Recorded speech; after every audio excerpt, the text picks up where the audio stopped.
Hello, my lovely student. This is your tax educator, CA Manisha Tejwani Kabra, signing on from this particular site. कैसे हो आप सब? So I'm here to speak on a very important point today और वो क्या है? देखो एक ऐसा पॉइंट जिसके रिस्पेक्ट में कुछ दिन पहले हमारी फाइनेंस मिनिस्टर ने बोल करके पूरे सीए स्टूडेंट्स और सीए फेटर्निटी के अमंग तहलका मचा दिया। जी हाँ, मैं बात कर रही हूँ डायरेक्ट टैक्स कोड की। जी, डायरेक्ट टैक्स कोड। जब भी इनकम टैक्स को मैं मेरे स्टूडेंट्स के सामने इंट्रोड्यूस करती हूँ और I always give the understanding of what was the history of the income tax act, कैसे हमारे बीच इनकम टैक्स एक्ट 1961 लाया गया, प्रेजेंटली क्या हम एक्ट जो पढ़ने वाले हैं दैट इज 1961 एंड फ्यूचर क्या हो सकता है।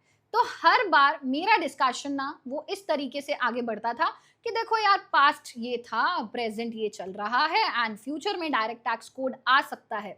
बट अब ये स्टेटमेंट मेरा खत्म होने जा रहा है, रीजन बीइंग क्योंकि हमें पता है कि डायरेक्ट टैक्स कोड जो है वो फरवरी में आने वाले बजट में इंट्रोड्यूस होने वाला है। जी हाँ, ऐसा नहीं रहेगा अब कि अब डायरेक्ट टैक्स कोड नहीं आएगा। लोग ये ना सोचें कि जीएसटी को लाने में कई साल लग गए, more than a decade it took to introduce GST, right? But direct tax code के साथ ऐसा नहीं होगा। ऑलरेडी अनाउंस्ड है कि 4 to 5 मंथ्स में अपकमिंग बजट के अंदर इसको हम ले आएंगे। तो क्या ये चीज हमारे लिए एक चिंता का विषय है? देखो, हम ह्यूमंस का कुछ नेचर ही इस तरीके से होता है कि कोई भी नई चीज जो होती है उसको हम रेजिस्ट करते हैं, बट उस चीज को रेजिस्ट करने से पहले उसके प्रोज और कॉन, उसके फायदे और नुकसान जो है जानना सबसे इंपॉर्टेंट होता है। तो इस वीडियो में हम बात करेंगे about what is direct tax code, क्यों डायरेक्ट टैक्स कोड को लाया जा रहा है, एंड बेसिकली जो प्रेजेंटली हमारा इनकम टैक्स एक्ट है और डायरेक्ट टैक्स कोड है इसके बीच में क्या डिसिमिलैरिटी होने वाली है। देखो, सिमिलैरिटीज जो है वो हमें परेशान नहीं करती हैं, we are more concerned what are the differences. तो इसको लेकर के मैं पूरी बात आप लोगों के साथ करूंगी नाउ। तो देखो, मैं ना एक एक पर्टिकुलर चैप्टर को उठाकर बात करूंगी। Like when we cover the income tax act, what is the very first thing that we discuss on is the basic concept, that is the introduction part of the income tax act.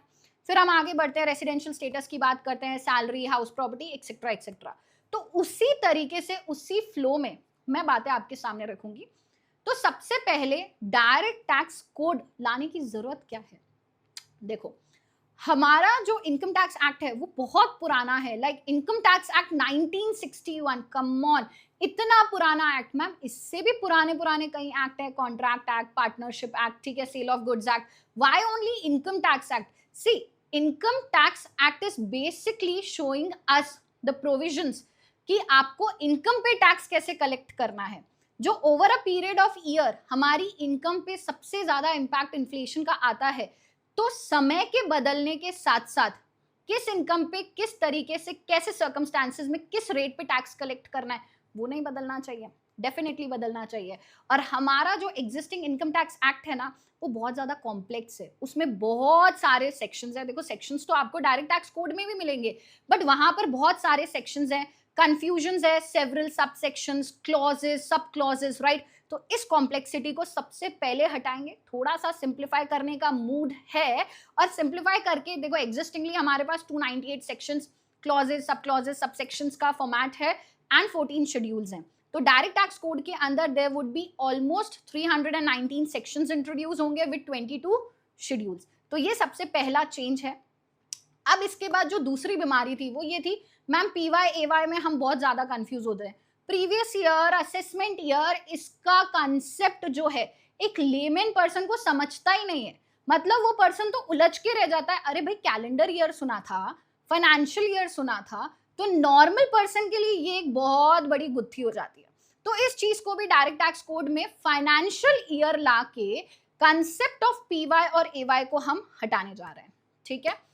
इसके बाद जो existing हमारा structure है वहाँ पर जो foreign companies हैं और जो डोमेस्टिक कंपनीज हैं उनके बीच में टैक्स रेट्स अलग थी, राइट? तो इस डिफरेंस को भी हम हटाने जा रहे हैं इन the direct tax code.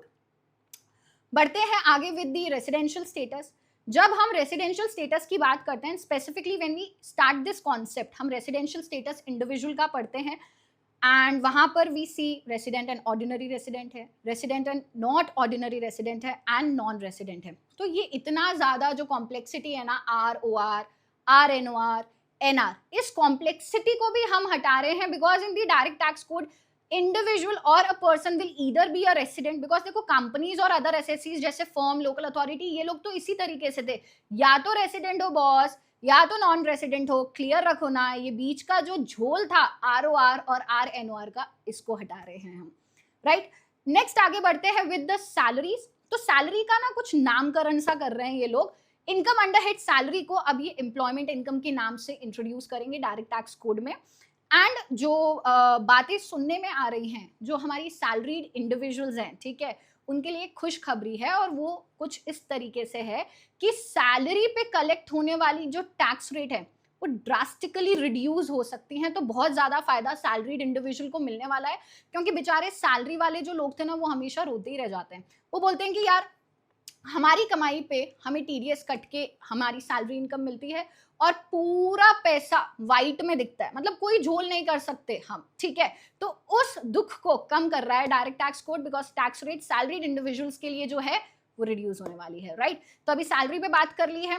Then moving on with the capital gain बेटा। नाउ कैपिटल गेन में एक बहुत बड़ा इंपैक्ट आने वाला है, और वो इंपैक्ट कुछ इस तरीके से है कि एग्जिस्टिंगली, जैसे अभी अभी जो हमारा बजट आया था, final budget after the elections, उसमें कैपिटल गेन की जो टैक्स रेट्स थी उनको मॉडिफाई किया गया, चेंज किया गया, राइट। डायरेक्ट टैक्स कोड के अंदर क्या कर दिया जाएगा, कैपिटल गेन को जो डिफरेंस मिल रहा था, ठीक है, स्पेशल टैक्स रेट का, वो डिफरेंस ही हटा देंगे। That means capital gain will now be taxable at the normal rate. Can you hear me out? Yes, normal rate. और यहाँ पर ये अच्छी बात नहीं है, बिकॉज कैपिटल गेन जो है, अगर वो नॉर्मल रेट से टैक्स होने लगेगा तो फिर टैक्सेशन बढ़ेगा ही।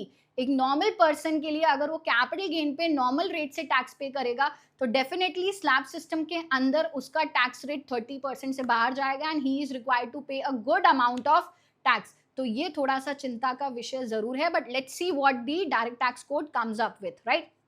तो ये एक डिफरेंस है कि एग्जिस्टिंगली हम स्पेशल रेट्स पे टैक्स करते हैं कैपिटल गेन को, बट डायरेक्ट टैक्स कोड में we will be changing the structure and we will be charging the capital gain income as the normal income, right. Now capital gain से आगे बढ़ते हैं तो हम बात करते हैं इनकम फ्रॉम अदर सोर्सेज की। तो इनकम फ्रॉम अदर सोर्सेज का भी करा गया है नामकरण, और now income from other sources will no longer be income from other sources, उसको हम बोलेंगे income under head residuary sources. Are you kidding? Yes. जब भी हम इनकम फ्रॉम अदर सोर्स पढ़ते हैं तो हम उसको रेसिडुअरी हेड ऑफ इनकम ही तो बोलते हैं, तो बस वो उन्होंने थोड़ा सीरियस ले लिया और उसको बोलते हैं इनकम फ्रॉम रेसिडुअरी सोर्सेज। नया नाम है यार, ठीक है, कोई ज्यादा चेंज नहीं है। बट एक बहुत इंपॉर्टेंट बात है यहाँ पर, जो हमारी पॉलिटिकल पार्टीज थी ना, उनकी इनकम पे ना पहले टैक्स डिडक्ट होता था, ना अब डिडक्ट होगा, डायरेक्ट टैक्स कोड में भी नहीं। So for now students, this is your tax educator signing off from this particular side. मिलेंगे next video में. Till then, bye bye, take care and have a nice day. Thank you so much.